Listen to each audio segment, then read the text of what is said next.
కాశ్యపాన్వే సంజాతం నారసింహ పదాశ్రితం రామాంత్య గురుం వందే పాణినీయ పయోనిధిం. భాగవత సద్గోష్ఠికి సాదరంగా ఆహ్వానం పలుకుతూ పెద్దలకు దాసోహం సమర్పించుకుంటూ ఈరోజు మన భాగవత పఠనాన్ని కొనసాగించుకుందాం.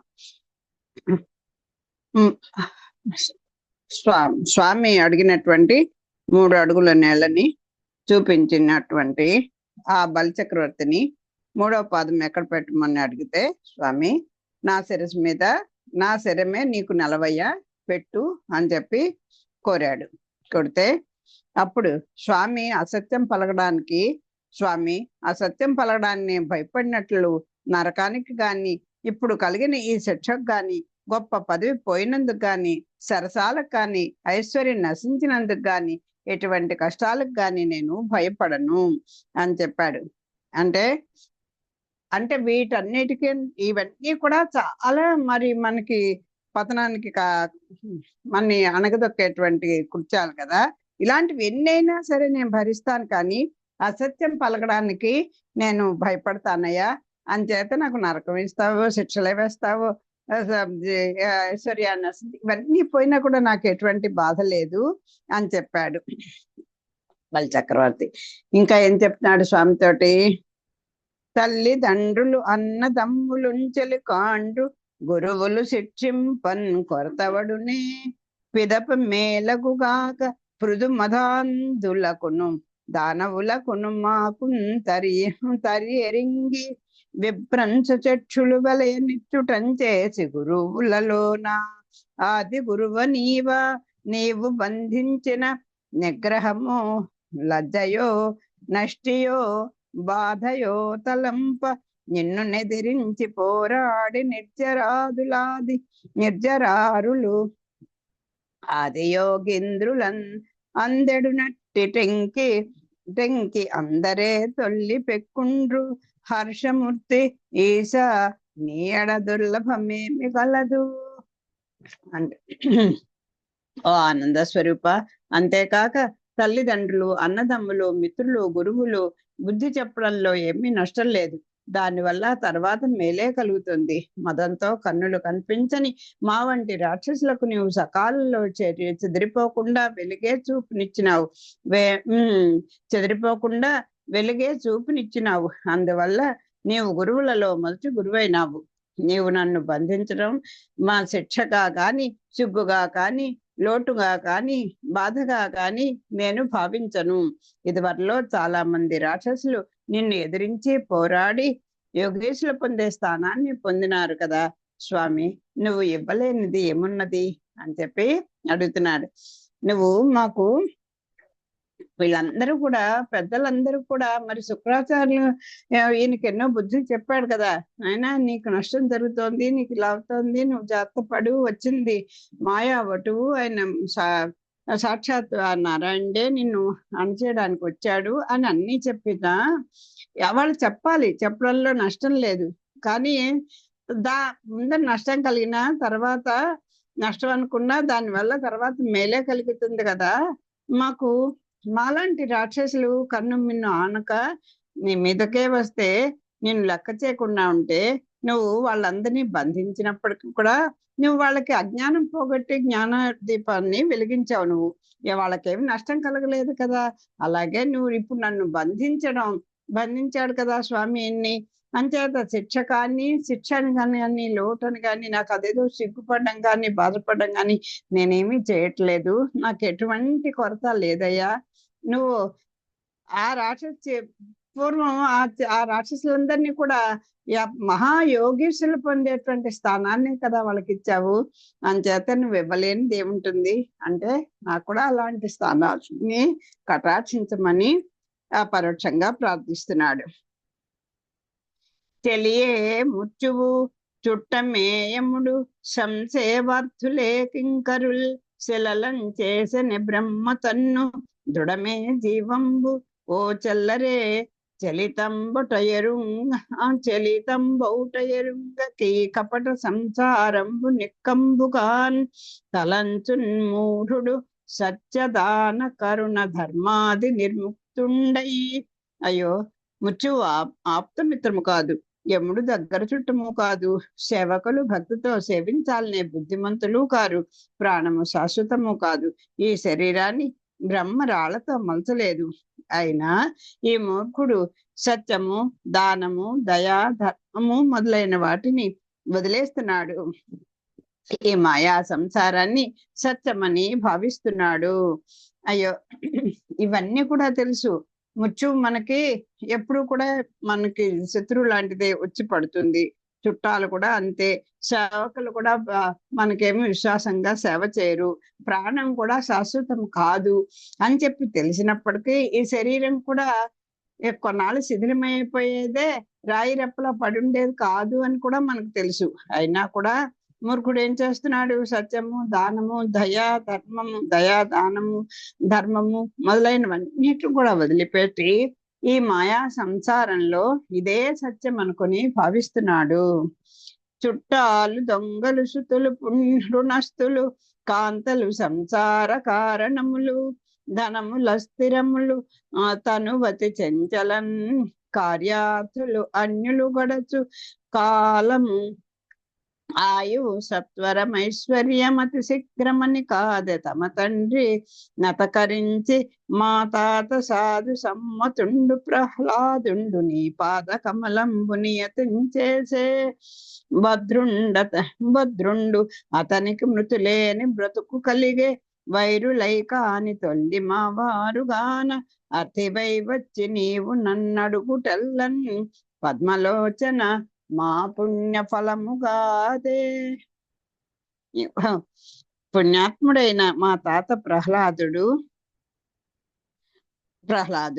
ఇంకా విడుగా చెప్పుకొస్తున్నాడు. చుట్టాలు దొంగలు, కొడుకులు అప్పుల వాళ్ళు, భార్యలు ముక్తిని దూరం చేసేవారు, సంపదలు నిలకడ లేనివి, శరీరము స్థిరము కాదు, ఇతరులు తమ ప్రయోజనాన్నే కోరుతారు, కాలము నిలువదు, ఆయుష్ త్వరగా గడుస్తుంది, ఐశ్వర్యం త్వరగా వెళ్ళిపోతుంది అనుకున్నాడు పుణ్యాత్ముడైన మా తాత ప్రహ్లాదుడు.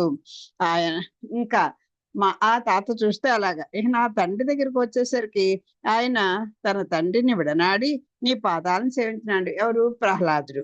ఇక అదృష్టవంతుడైన అతనికి మరణం లేని మనుగడ దొరికింది. పురాణ పురుష, పూర్వం మా వారు శత్రువులుగా మారితే తప్ప నిన్ను దర్శించలేకపోయారు.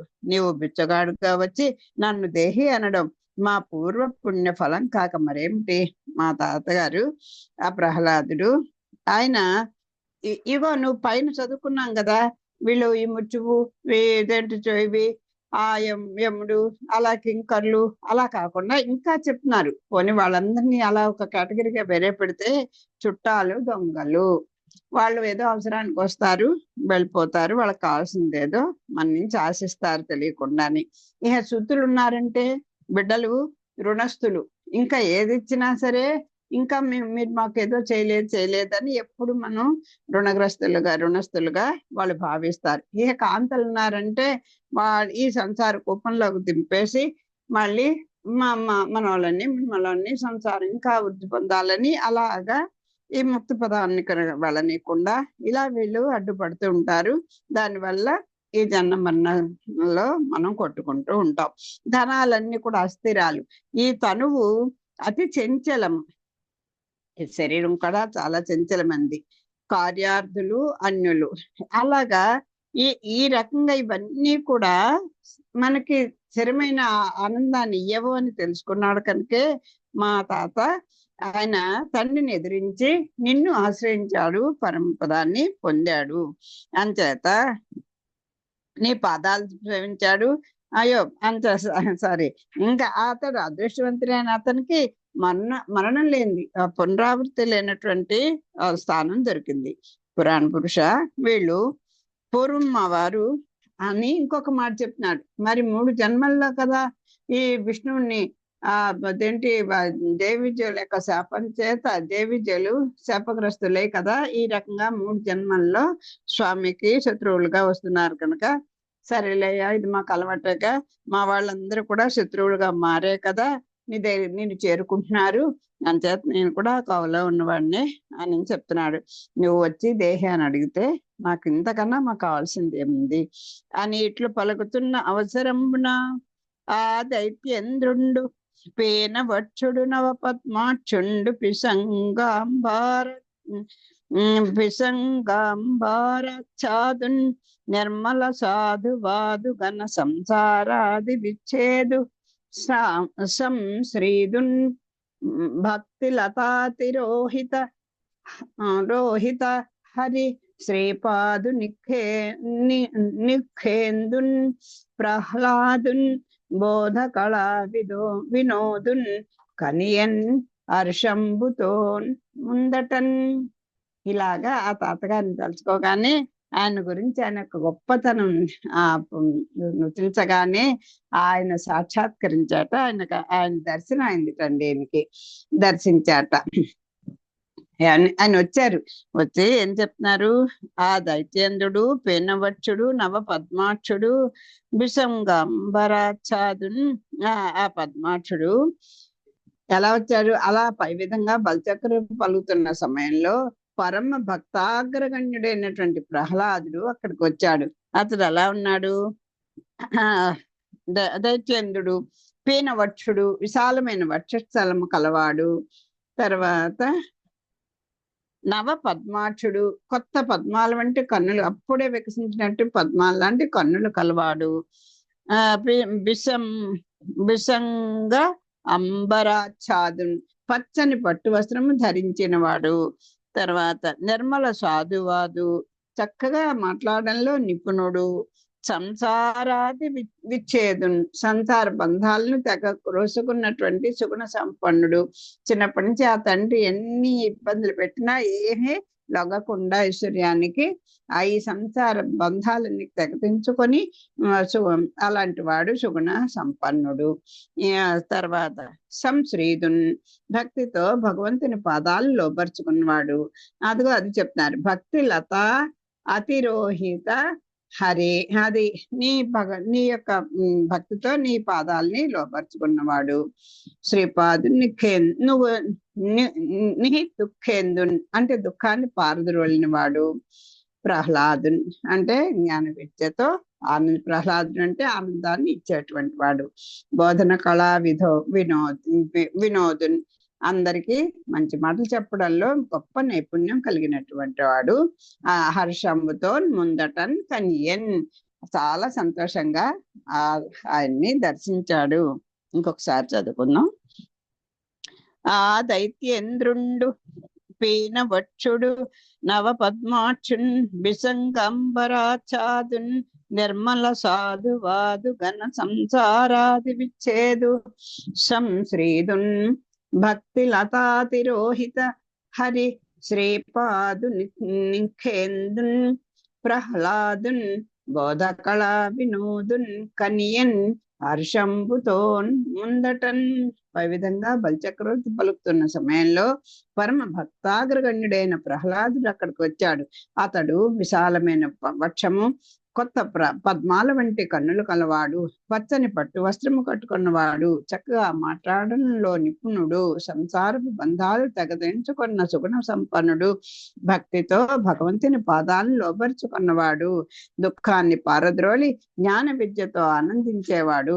అటువంటి ప్రహ్లాదుడిని బలిచక్రవర్తి సంతోషంగా సందర్శించినాడు. ఇట్లు సమాగతుండైన తమ తాతన్ కనుగొని విరోచన నందనుండు వారుణ పాసబద్ధుండు కావునంతనకున్ తగిన నమస్కారంబు చేయరామించేసి సంకులాశ్రుబిలోలలోచనుండై సిగ్గుపడి నత శిరస్కుండై నమ్రభావంబున మొక్కు చెల్లించే అంతన్ ప్రహ్లాదుండు ముఖమండపంబున సనందాది పరిచర సమేతుండే కూర్చున్న వామన దేవుంగని ఆనంద బాష్పంబులన్ పులకాంకురంబులన్ నెరయ దండ ప్రణామంబాచరించేట్లని విన్నవించే. బలిచక్రవర్తి వరుణ పాశాలతో కట్టివేయబడినందువల్ల అతడు ప్రహ్లాదునికి నమస్కారం చేయడానికి వీలు కాకుండా పోయింది. బలిచక్రవర్తి కన్నులలో కన్నీళ్లు పొరలినాయి. అతడు సిగ్గుతో తలవంచుకున్నాడు. వినమ్రుడై తాతకు మొక్కు చెల్లించినాడు. అతడు ప్రహ్లాదుడు అప్పుడు ప్రహ్లాదుడు మొగసాలలో సునందుడు మొదలైన వారితో కూర్చున్న వామన దేవుని చూచినాడు. సంతోషంతో అతని కన్నులు చెమ్మగిల్లినాయి, వడలు పులకరించినాయి. అతడు స్వామికి సగిలపడి నమస్కరించి ఇట్లా అన్నాడు. ప్రహ్లాదు నిజంగా అడిగినట్టయితే ఆ బంధాలని నిమిషంలో తిప్పికొట్టి హాయిగా మళ్ళీ బతికించేవాడు. కానీ తన మనవడిని రక్షించమని రావడానికి వచ్చినవాడు కాదు. తన మనవడు చేసినటువంటి బాగా భగవత్ అపచారాన్ని గుర్తించిన వాడు కనుకే ఆయనకి చాలా సంతోషమైంది. నాయన, ఇప్పటికీ కదా నా మనవడికి మంచి స్థానాన్ని ఇస్తావు నువ్వు అని ఒక నమ్మకం, అది ప్రార్థించడానికి వచ్చారు. చూడండి పెద్దలు, మా పిల్లలన్నా తప్పు చేస్తే ఎవరన్నా పెద్దల విషయాల్లో స్వామి మీరు ఆగ్రహించుకోకండి, వాడు ఏదో చిన్నవాడు అలా చేశాడు అని చెప్తారు కదా. అలాగా ఈయన కూడా ఆ బలిచక్రవర్తి కూడా చూడండి, కట్టేస్తాడా అని కోపం తెచ్చుకోలేదు, సిగ్గుపడిపోతున్నాడు. ఆ తండ్రి అయితే దేవతలందరూ బ్రాహ్మణుల వేషంలో వచ్చి నీ ప్రాణాలు ఇమ్మంటే ఇచ్చేసినటువంటి ఉదాహరణ తండ్రి. తాతలైతే చెప్పనక్కర్లేదు. అలాంటి వాళ్ళందరి దగ్గర ఇతను ఇలాగా ఒక అపరాధం చేసినందుటువంటి అపరాధంతో కూడినటువంటి ఆ సిగ్గుతో తలవంచుకున్నట ఆ బలిచక్రవర్తి. అది చూశాడు ప్రహ్లాదుడు. అమ్మయ్య, వీడికి ఇప్పటికి పరివర్తన కలిగింది అనుకున్నాడు. ఆడు చూసేసరికల్లా ఆ వామనమూర్తి కనిపించాడు. ఆ స్వామికి నమస్కరించి ప్రహ్లాదుడు ఇలా చెప్తున్నాడు. ఇతనికి మున్ను నీ వింద్ర పదమిచ్చి నేండు త్రిప్పుటయును నెరయ మేలు మోహనాహం కృతి మూలంబు గర్వాంధ తమస వికారంబు దాన్ని మన్పి కరుణ రక్షించుటగాక బంధించుటే తత్వజ్ఞునకు మహేంద్రత్వమేలా నీ పాద కమలంబు నియతిన్ గొల్చిన దానిన్ పోలినే సురరాజ్య భోగ పరత గర్వమే పారగన్నులుగానరావు చెవులు వినరావు చిత్తంబు చిక్కుబడును మరచు నీ సేవలన్నీయు మహిమ మాన్పి మేలు చేసితివి నీ మేటి మేర చూపి. స్వామి, నువ్వు వీనికి మొదట ఇంద్ర పదవిని ఇచ్చినావు, దాన్ని ఈనాడు తొలగించడం చాలా మేలైనది.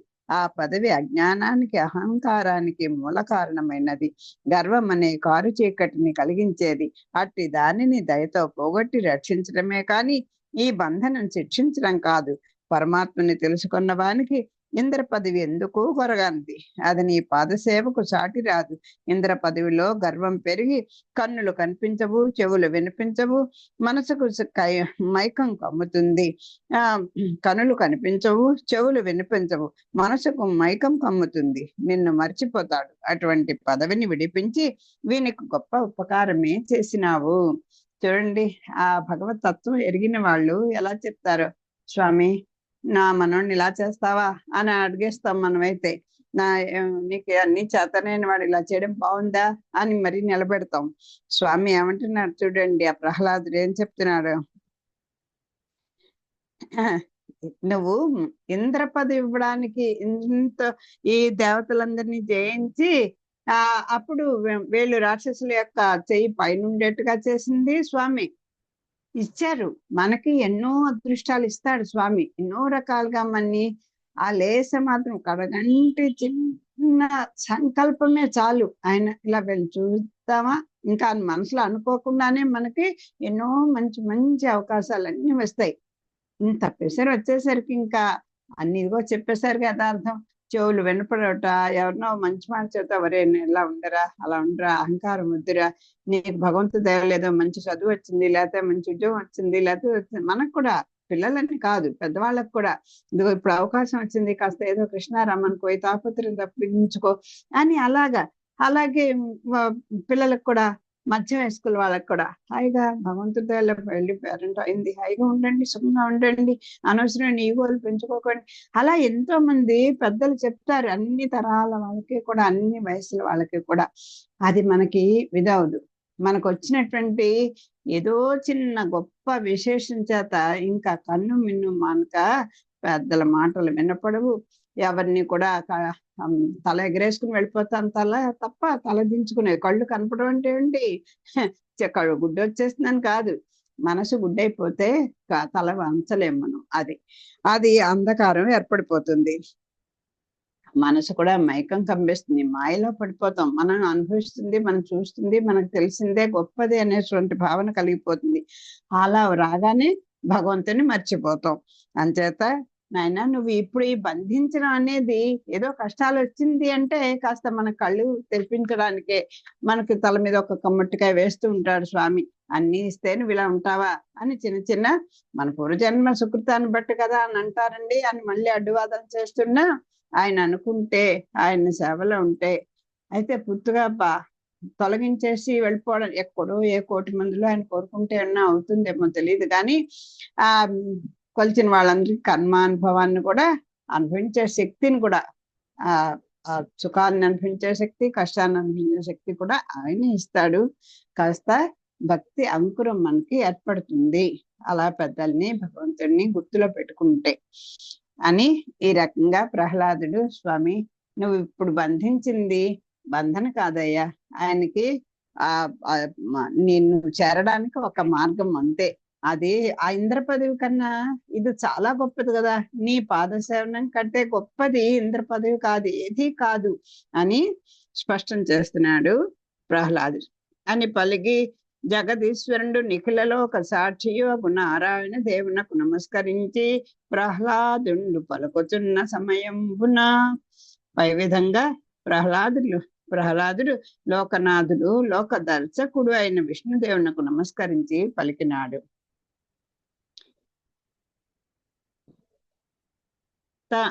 తతమత్వద్విపయానయై కుచ నిరుంధచోళ సంవ్యానయై ధృత బాష్పంబు వితానయై కరయుగాధీనాలికస్థానయై పతి భిక్షాం మమ దేహి కోమలమతే పద్మాపతే అంచున్ తత్సతి వింధ్యావళి చేరవచ్చన్ వామనున్. అప్పుడు భార్య కూడా వచ్చింది. వచ్చి ఇలాగా అతనికి ప్రహ్లాదుడు లోకదర్శకుడు అయిన విష్ణుదేవునికి నమస్కరించి ఇలా పలుకుతున్నాడు. వచ్చి అచ్చేడియ తచ్చరణ సమీపం ప్రణతే నిలువంబడి ఇట్లనియే. ఇలా ముందర ఈ చదివినటువంటి శ్లోకంలో ప్రహ్లాదుడు ఈ రకంగా స్వామిని కొంత వినతి చేశాడు. ఈ లోపల ఆయన భార్య కూడా వచ్చింది. ఆవిడెవరు? వింధ్యావళి. ఆవిడ కూడా వచ్చింది. వచ్చి ఆ సమయంలో బలిచక్రవర్తి భార్య వింధ్యావళి కన్నీరు కారుస్తూ మంద గమనంతో అచ్చడికి వచ్చింది. ఆమె వక్షస్థలం నిండా గట్టిగా పైట చెరగు బిగించుకొని ఉన్నది. ఆ రెండు చేతులను నుదుటిపై జోడించి దయామయ లక్ష్మీపతి నాకు పతిభిక్ష పెట్టు అంటూ ములోకాలకు ప్రభువైన వామనమూర్తిని వేడుకొన్నది. స్వామి పాదాలకు మొక్కి ఆ ఇల్లాలు ఇట్లా అన్నది. ఆ పదాలు చూడండి, ఆ సంబోధనలోనే మన వాళ్ళ యొక్క ఏదైనా ఐశ్వర్యాన్ని అడుగుతున్నారా లేకపోతే వెళ్తున్నారా? దయామయ, ఇక్కడ దయ కావాలి. ఒక నేరస్తుడికి శిక్ష తగ్గించాలంటే దయ కలిగి ఉండాలి. పైగా లక్ష్మీపతి, ఆ తల్లి యొక్క పురుషకారం కూడా ఆయన దగ్గర, నువ్వు లక్ష్మీపతి అని మర్చిపోకయ్యా అన్నట్టుగా నాకు పతిభిక్ష పెట్టు అని కోరుకుంది. నీకు క్రీడార్థములకు లోకంబుల చూచి పరులు లోకులు కుమతుల్లోకాధీసుల మందురు లోకములకు రాజవీవ లోకస్యుత్యా. తన భర్త చేసిన పని పాపం చెప్పుకుంటోంది. మరి మా ఆయన ఇలా చేశారు అని అనలేదు కదా. అంచేత ఏం చెప్తోంది? లోకపూజ్యుడా, లోకాలు నీవు సంచరించే విహార స్థలాలు, అసలు ఈ లోకాలన్నీ కూడా అన్ని బ్రహ్మాండాల్లో ఉన్నటువంటి సమస్త లోకాలు కూడా నీవే కదయ్యా. నీవని తెలియక వీళ్ళు ఏం చేస్తారు? ఏదో కొందరికి కాస్త రాజపదవులు ఇచ్చి ఇలా ఈ రాజ్యాన్ని వేలుకోవయ్యాను కాస్త ఇస్తే ఏదో మొత్తం అంతా మింగేయాలన్నట్టుగా వస్తారు. లోకాలకే రాజు నీవే. తెలివిలేని మూర్ఖులు ఏం చేస్తారు?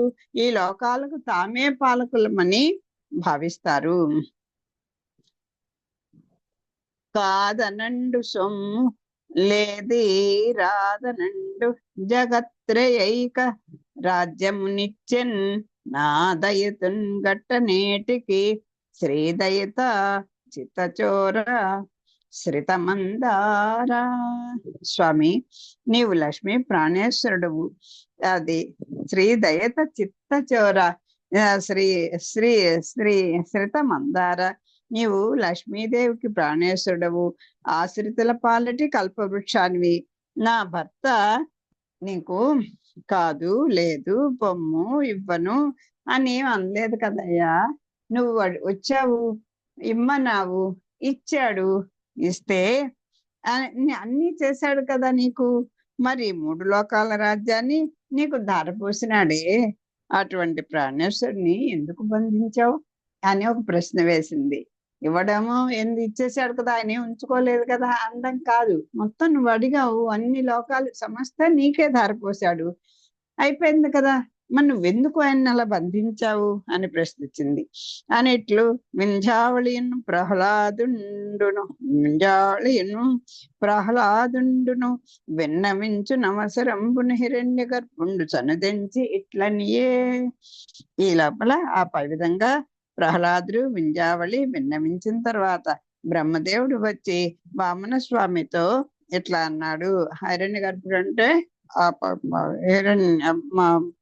పొట్టలో హిరణ్య గర్భాన్ని ధరించినటువంటి వాడు అక్కడికి వచ్చాడు. బ్రహ్మదేవుడు వచ్చాడు. వచ్చి ఏం చెప్తున్నాడు? భూతలోకేశ్వర భూత భావన దేవదేవ జగన్నాథ దేవ వంద్య తన సొమ్ము సకలంబు తప్పక నీకిచ్చే దండయోగ్యుండుగాడు దానపరుండు కరుణింపార్హుండు కమలలోచన నీకు విడిపింపు మీతని పెరవు తీర్చి తోయ పూరము చల్లి దుర్వాంకురంబులంచేరి నీ పదములర్చించునట్టి భక్తయుక్తుండు లోకేశ పదము నందు నీవు ప్రత్యక్షముగా వచ్చి నేడు వేడ ఎరింగి తన రాజ్యమంతయునిచ్చినట్టి బలికిన్ తగునయ్యా దృఢపాస బంధనంబు అని పలికిన బ్రహ్మవచనంబులు విని భగవంతుడు ఇట్లా చెప్పాడు. అది తర్వాత దాంట్లో వస్తుంది. ఇప్పుడు ఈ పద్యానికి భావం ఏంటంటే, ఓ దేవదేవ దేవవంద్య జగన్నాథ, నీవు పరమాత్ముడవు, మహాదేవుడవు, అన్ని ప్రాణులను కాపాడి అభివృద్ధి చేసేవాడు, బలిచక్రవర్తి గొప్ప దాత. ఇతడు నీకు తన ధర్మంతా ఇచ్చినాడు. ఇతడు శిక్షింపదగిన వాడు కాడు, దయ చూపదగిన వాడు. ఇతని భయాన్ని పోగొట్టి బంధ విముక్తుని చేయి. ఇతడు జలముతో అభిషేకించి గరిక పోచలతో నీ పాదాలు పూజించిన భక్తుడు. లోకాధిపతివైన నీవు స్వయంగా దరిచేరి అడగడాన్ని తెలిసి కూడా తన రాజ్యమంతా ఇచ్చినాడు. ఇటువంటి వారిని త్రాళ్లతో కట్టివేయడం న్యాయమా? ఈ విధంగా పలికిన బ్రహ్మ మాటలు విని భగవంతుడు ఇట్లా అన్నాడు. ప్రహ్లాదుని నిశ్చించాడు. ఆయనేమో బంధాలు విడిపించమని చెప్పలేదు. బ్రహ్మ పదవి నీవు నాయన నీ దగ్గర చేర్చుకో అని చెప్పాడు. భార్యకు మరి ఆశ ఉంటుంది కదా, ఆవిడ కొంచెం నిష్ఠూరంగానే నువ్వు అడిగిందంతా ఇచ్చాడు కదా, ఇలా ఎందుకు చేశావు అన్నాడు. బ్రహ్మగారు ఏమిటంటున్నాడు? నువ్వు పరమాత్మ అని తెలిసి కూడా ఆయన సిద్ధపడ్డాడు అంటే ఆయన ధనగుణానికి, నీ ఎందు భక్తికి, ఆ సత్యవాక్ పరిపాలనకి, దాన్నేనే నువ్వు చూడాలి కదా. ఆ గురువు గారు చెప్తున్నా కూడా నువ్వు సాక్షాత్తు నారాయణుడివే ఇలా ఒకటి వేషంలో వచ్చావని తెలిసినప్పటికీ కూడా ఇలా చేసే దానం ఇచ్చాడు కదా, ఈయన్ని ఇలా బంధించడం న్యాయమా అని అడుగుతున్నాడు బ్రహ్మగారు. ఎవ్వనిన్ కరుణింప ఇచ్చయించితివాని అకల విత్తంబు నేనపహరింతు సంసార గురు మద స్తబ్దుండయ్యవ్వండు తగడి లోకము నన్ను ధిక్కరించు అతడెల్ల కాలం అఖిల యోనుల యందున్ పుట్టుచు దుర్గతిన్ పొందున్ పెదప విత్త వయో రూప విద్యా బలైశ్వర్య కర్మ జన్మంబుల గర్వముడిగి ఏక విధమున విమలుండయ్యవ్వండు వాడు నా నాకు చిరక్షింపవలయువాడు స్తంభలోభాభిమాన సంసార విభవ మతుండై చెడనొల్లండు మత్పరుండు. ఎవనిపై నేను దయ చూపాలనుకుంటానో అటువంటి వాని సంపదనంతా అపహరిస్తాను. సంసార సంబంధమైన గొప్ప మైకంతో ఎవడు లోకాన్ని నిందించి నన్ను తిరస్కారం చేస్తాడో వాడు ఎల్లప్పుడూ నానా యోనులలో పుడుతూ ఉంటాడు, కడకు నరకానికి పోతాడు. ఎవడైతే ధనానికి, వయస్సుకు, రూపానికి, విద్యకు, బలానికి, ఐశ్వర్యానికి, వృత్తికి, జన్మకు సంబంధించిన గర్వాన్ని విడిచిపెట్టి ఎల్లప్పుడూ నిర్మలంగా ఉంటాడో అటువంటి వానిని ప్రీతితో కాపాడుతాను. నా భక్తుడైన వాడు అజ్ఞానంలో, దురాశతో, గర్వంతో, లౌకిక సంపదలతో మదించి నశించడానికి కోరుకోడు. అది నా ఎప్పుడు కూడా ఆయన యథార్థ జ్ఞానాన్ని చెప్తున్నారు. ఇందుకో వీళ్ళందరూ కూడా ఎవడైతే ఆ సంపదలన్నీ ఇచ్చింది నేనే, ఆ పదవులు ఇచ్చింది నేనే, ఒక జాతి అహంకారం, ఒక మంచి జన్మనిచ్చింది నేనే, అన్ని రకాల విద్యా సంపదనిచ్చింది నేనే. కానీ వాళ్ళు చెప్తారు కదా, పుట్టుక వల్ల వచ్చిన అహంకారం, ధనంతో వచ్చిన అహంకారం, లేకపోతే పదవితో వచ్చిన అహంకారం, ఇవన్నీ వచ్చిన అహంకారంతో ఈ సంసారంలో కుప్పల్లో పడిపోయి ఈ వైభోగమే అంతా కూడా తనే సంపాదించుకున్నాను అనుకొని తనే అనుభవిస్తున్నాను, తన వల్లే అందరికీ అనుభవింప చేస్తున్నాను అనుకుంటూ చేస్తాడు కదా. అలాంటి వాడు మళ్ళీ మళ్ళీ అనేక యోనులలో జన్మల్లో పుడుతూనే ఉంటాడు, మళ్ళీ పుడుతుంటాడు. అలాగా ఎప్పుడైతే ఈ విద్య వీటన్నిటికీ కూడా ఎవడైతే ధనానికి, వయస్సుకు, రూపానికి, విద్యకు, బలానికి, ఐశ్వర్యానికి, వృత్తికి, ఈ జన్మకు సంబంధించినట్టు గర్వాన్నంతా కూడా విడిచిపెట్టి ఎల్లప్పుడూ నిర్మలంగా ఉంటాడో, అన్ని రకాల ఐశ్వర్యాలు మనకున్నా ఎప్పుడైతే ఆ గర్వం అనేది మనకు ఆవహించిందో మొత్తం మనం ఎందుకు కాకుండా చేసేస్తాను నేను అని ఆయనే చెప్తున్నాడు. అలాగ నిర్మలంగా అన్ని విడిచిపెట్టి గర్వాన్ని విడిచిపెట్టి ఎప్పుడు నిర్మలంగా ఉంటాడో అటువంటి వాడిని నేను ప్రీతితో కాపాడుతాను. ఇప్పటికీ అంటే మనకి జరగబోయే విషయం తెలిసిపోతుంది చూడండి. పశ్చాత్తాపడుతున్నాడు బలిచక్రవర్తి. తను చేసింది అపరాధం తెలిసింది. స్వామి సొత్తునే స్వామికి ఇచ్చాను తప్ప నేను ఇంత దానం చేశాను, అంత దానం చేశాను అని వాడాడు కదా. ఆ దాత యొక్క గొప్పతనాన్ని చూశాడు. కానీ నువ్వు చిన్నవాడివి, నీకు అసలు అడగడమే తెలియదయ్యా, అంచేత నీకు ఏం కావాలంటే ఇస్తాను, నేను ఇంతటి వాడిని నువ్వే ఇదే అడిగేది అని ఎప్పుడైతే అన్నాడో అహంకారానికి ఆ రెండు మాటలు గుర్తుగా ఉంటాయి. ఇప్పుడు ఏం చేశాడు? సిగ్గుపడిపోతున్నాడు. అపరాధం చేశాను తెలిసింది, అయ్యో నేనేం ఇచ్చాను, ఆయన ఇచ్చిందే కదా అని అడిగి తీసుకున్నాడు అనేటువంటి ఒక జ్ఞానం అంకురించింది. దాంతో భక్తుడైపోయాడు. అజ్ఞానంతో, దురాశతో, గర్వంతో, లౌకిక సంపదతో ఇవన్నీ కూడా నశించిపోయాయి ఈయనకి. అంతే నా భక్తుడైన వాడు ఇలా నశించిపోవడానికి, ఈ పైన కోరుకున్నటువంటి వాటిలోనే నశించిపోవడానికి నా భక్తుడు ఎవరు కోరుకోడు. ఆ భక్తుడు అవడానికే మరి ఎన్ని జన్మలు పడుతుందో ఆలోచించుకోవాలి. బద్ధుండై గురు శాపతప్తుండై తా బంధు వ్రజ త్యక్తుండై సిద్ధైశ్వర్యమున్ కోల్పోయి విభవ క్షీణుండునై పేదయై శుద్ధత్వంబును సత్యమున్ కరుణయున్ సొంపేమియున్ తప్పడు ఉద్భుండై యజయాఖ్యమాయ గెలిచన్ పుణ్యుండి తండు అల్పుడే. ఇదిగా ఏ రకంగా ఆ బలిచక్రవర్తి జ్ఞాని అయ్యాడో చెప్తున్నాడు. ఈ పుణ్యాత్ముడు బంధింపబడినాడు. ఎందువల్ల? గురు శాపం వల్ల పరితాపానికి గురి అయినాడు. నీ వైభోగం పోతుంది అన్నాడు కదా, అంచేత బంధింపబడ్డాడు. ఇవన్నీ కోల్పోయాడు. ఆ గర్వం అంతా అణిగిపోయింది. ఇవన్నీ కట్టబడిపోయాయి. అంచేత ఆ గురు శాపం వల్ల పరితాపానికి గురి అయినాడు. బంధువుల నుండి విడవబడినాడు. అయిపోయింది కదా, బంధువులందరినీ వదిలేశాడు. ప్రాప్తించిన అధికారాన్ని, ఐశ్వర్యాన్ని కూడా కోల్పోయి పేదవాడైపోయాడు. ఏమీ లేదు, ఆ నించోమంటే నించోవాలి తప్ప ఆ భూమి మీద 2 కాళ్ళు పెట్టడానికి కూడా ఆయనకి చోటు లేదు. అలా పేదవాడైపోయాడు. అయినా ఎంత నిర్మలంగా ఉన్నాడు చూడండి. ఎప్పుడైతే ఆ మాయ పర్లు కంటికి పొరగప్పేసిందండి, వీడికి ఎక్కడ ఎవరు రావట్లేదండి, కన్ను మిన్న కానట్లేదండి అంటాం. మరి మూర్ఖుల్ని చూడండి. అలా అయిపోతే ఇప్పుడు అవన్నీ పోయాయి. ఆ స్థితి దాటిపోయాడు చక్కగాను. ఇప్పుడు నిర్మలంగా ఉన్నాడు. ఎంత నిశ్చింతగా ఉన్నాడో చూడండి.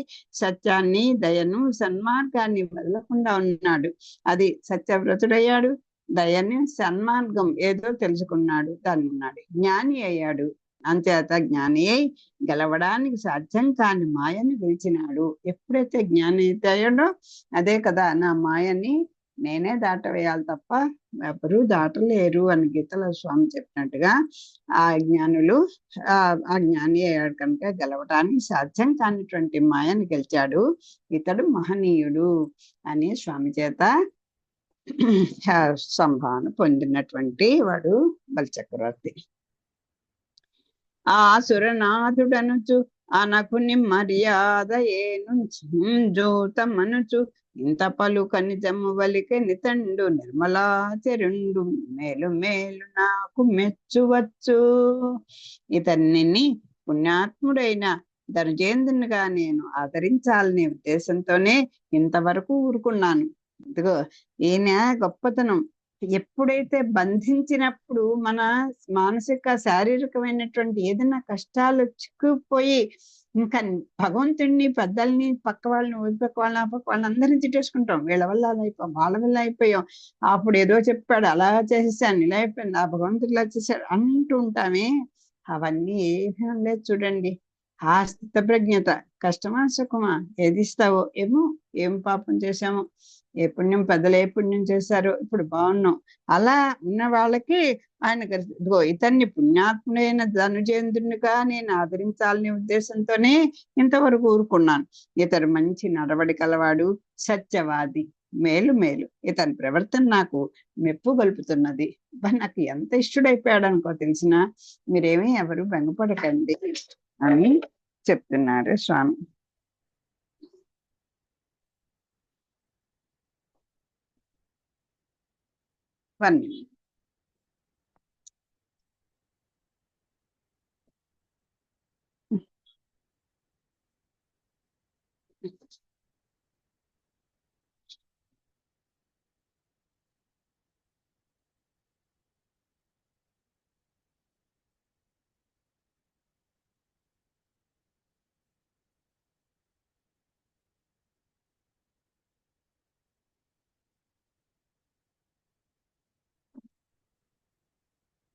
అని